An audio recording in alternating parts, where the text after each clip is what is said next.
इस प्रकार भगवान शंकर की साधना तपस्या करी और गणेश जी का स्तवन किया गया।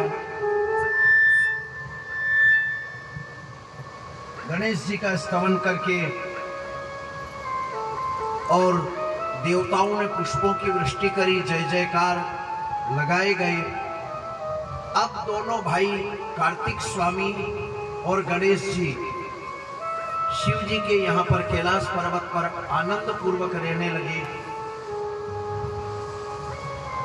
गणेश जी बड़े मस्तीखोर भी थे, छोटे थे और मां पार्वती के लाडले थे। जो हथनी ने आकर के देवताओं से विनती भी करी थी कि मेरे बेटे ने क्या बिगाड़ा, अकारण मेरे बेटे का सिर काट करके तुमने अपने बेटे के सिर पे लगा लिया, ये बलि तो चढ़ाई और मैं भी तो मां हूं। हथनी से कहा, देवी तुम चिंता मत करो, तुम्हारे बेटे का सिर सारे जगत में पूजनीय होगा, सारा जगत पूजेगा। तो क्या वो पिछले वाले अंग का धड़ का क्या होगा, वो कहां पड़ेगा? तब वरदान दिया और उसके अंदर भी प्राण और जीव फूंक करके उसको फिर केकड़े का रूप दिया। केकड़ा पानी के अंदर होता है ना, तालाब में, कुआ, बावड़ी, तालाब, केकड़ा जानते हो नहीं जानते? उसके सिर नहीं होता है, सदैव केकड़ा टेढ़ा टेढ़ा चलता है, सीधा नहीं चलता है। आ रही बात समझ में?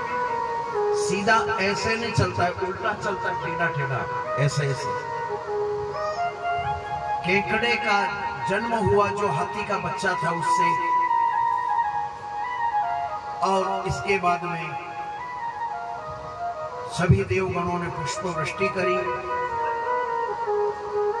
यहां गणेश जी से वेद व्यास जी भी ले गए थे इनको, सभी शास्त्र को और वेद को लिखवाने के लिए, वेद का भाष्य करने के लिए।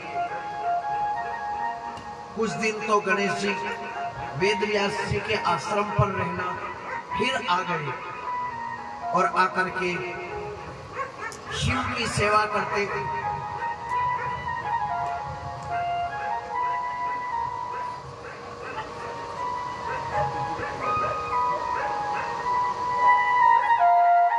तो तैयारी करने लगे। इधर गणेश जी, दोनों बालक बड़े हो गए तो उन्होंने विचार किया कि किसकी शादी कौन जल्दी करे। कहा कि गणेश जी की शादी जल्दी करे, कि मेरी शादी जल्दी करो। तो गणेश जी ने कहा मेरी शादी जल्दी करो।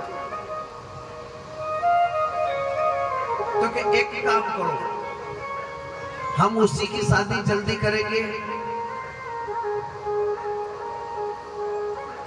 जो पूरी पृथ्वी के, सारे ब्रह्मांड के 7 परिक्रमा लगा करके जो जल्दी आ जाएगा उसकी शादी जल्दी हो जाएगी। 7 परिक्रमा पूरे ब्रह्मांड की 7 परिक्रमा लगाए और लगा करके जो जल्दी आ जाए तुम दोनों में से, उसी की शादी जल्दी होगी। जब इस प्रकार कहा गणेश जी ने, कहा भाई ठीक। अब कार्तिक स्वामी उद्यत हुए, तैयार हो गए और तैयार होकर के मोर को बुलाया। कार्तिक स्वामी जी का वाहन जो है वो मोर है। मयूर कुक्कुटौरते महाशक्ति धरे नजे, कौमारी रूप संस्थाने नारायणी नमोस्तुते। मां पार्वती को प्रणाम किया गणेश जी ने, पिता को प्रणाम किया कार्तिक स्वामी ने। और कार्तिक स्वामी मयूर कुक्कुट व्रते, मोर नामक पक्षी के ऊपर बैठ करके और हाथ में भाला शस्त्र लेकर के और कार्तिक स्वामी चल दिए हैं पृथ्वी की परिक्रमा लगाने के लिए। अब पृथ्वी की परिक्रमा लगाते लगाते लगाते लगाते पूरे ब्रह्मांड की परिक्रमा 1-2 दिन में तो लगने वाली है नहीं, लंबा समय व्यतीत हो गया। और जब लंबा समय व्यतीत हो गया, इधर गणपति जी से कहा नारद जी ने, नंदीगण ने कि भैया तुम भी जाओ, उठो। कार्तिक स्वामी तो निकल गए, कब के निकल गए, 8 दिन हो गए निकले, अब तुम भी तो निकलो। गणेश जी ने कहा चिंता मत करो, अपनी परिक्रमा लगाने में ज्यादा देर नहीं लगेगी, थोड़े मिनट में ही लगा लेंगे अपन,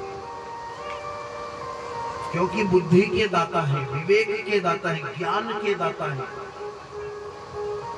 गणेश जी ने मन में विचार किया कि ये तो मोर पे बैठ करके उड़ करके चले गए, मेरा तो बेचारा चूहे की बुरी दशा हो जाए अगर जो मैं इसमें बैठ के जाऊं तो। गणेश जी